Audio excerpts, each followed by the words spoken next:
Welcome back to Close Up. This week, Vice President Joe Biden was in the Granite State stumping for Hillary Clinton. I managed to get a few minutes for an exclusive one-on-one interview with the Vice President. We covered a lot of ground talking about the race, Clinton's WikiLeaks scandal, and his own legacy.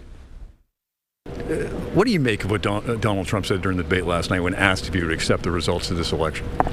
It's dangerous. I mean, he not only is questioning the election, he's questioning the basic democratic fabric of the country. But easy way to solve that. People show up and vote.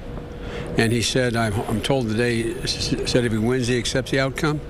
Well, if he loses by a large margin, he has no choice but to accept the outcome. So let's make sure that we teach this guy a lesson. How concerned are you about the constant drumbeat of a rigged media, rigged election? I am. I mean, look, democratic institutions are fragile. There's a consensus that allows them to continue. That is, we abide by the democratic principles. When people vote, we abide by the outcome of the election. This is like something coming out of Latin America. Anyway, but I just think he has so disqualified himself, saying that we're attacking Mosul to defeat ISIL in order to make Hillary look good. Is this guy serious? We've got to talk about Hillary Clinton. You're here in New Hampshire, obviously on her behalf. Questions about emails, a couple of different angles I want to come at. First, how concerned should the American voter be about the idea that a foreign country, specifically Russia, is behind these leaks and trying to influence our election process? They should be very concerned. It has nothing to do with her emails. It has to do with their cyber attacks on our democratic institutions. And last night, 17 intelligence agencies, civilian and military, have come out and said publicly, which they never do, that this comes from the highest levels in the Kremlin, that is Putin. And he says that, well, it could be anybody. It could be China, and our government can't know, doesn't know. This guy wants to be president of the United States, and in front of the world, he's questioning our entire intelligence establishment. What does that do in terms of confidence of our capacity?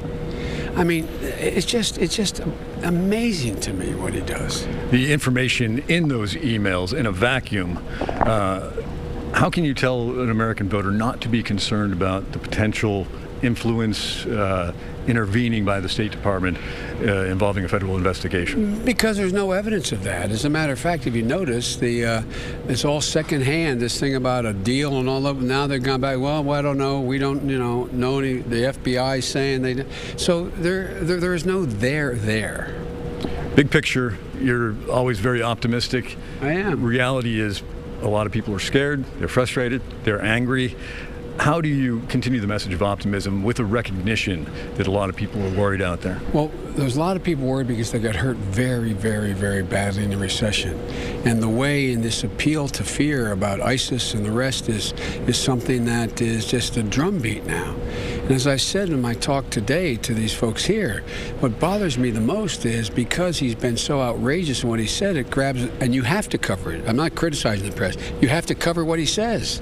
So we don't hear about the ideas that Hillary is putting forward and what she's going to do and how she's going to make sure child care is available and how she's going to make sure that we're able to have the military that we continue to need, how we're going to deal with everything from dealing with ISIL to how we're going to deal with college education. And so usually elections are about competition of ideas. There's no space to debate. I mean, really think, even if you won, for example, report came out yesterday, or no, it's not true, last week, showing there's the highest graduation rate in high school in the history of the United States of America for all across the board, including Hispanics and African Americans. That would have been front page news and led on your station, every station. Well, we had it on our news, I will tell you that. No, I know you did. I'm not being critical. You covered it, but how can you not cover these outlandish things that are being said in a debate? And it just crowds out serious discourse. That's what bothers me the most. Last question. The sunset of this administration, you inherited a lot of problems. How do you think history will remember the Obama-Biden administration, or how do you hope it will? I hope it will say that we inherited economic crisis with almost 200,000 men and women on the battlefield, that we have a rational policy that in foreign policy that now has our allies, helping engage the enemies around the world. There are not that many people dying on the battlefield right now, number one. Number two, I think they'll say that they inherited an economic collapse, and they created more jobs than all the rest of the industrialized nations of the world combined, and they put the next president in a position to move from recovery to absolute breakthrough in terms of us owning the 21st century. Fair to say, after November 9th, you won't be slowing, I should say January, when the transition takes place. You're not going anywhere? No, I'm not going anywhere. Look, I've never known, from the time I've been 28 years old, to get up and I'm given a schedule like this and things I care about.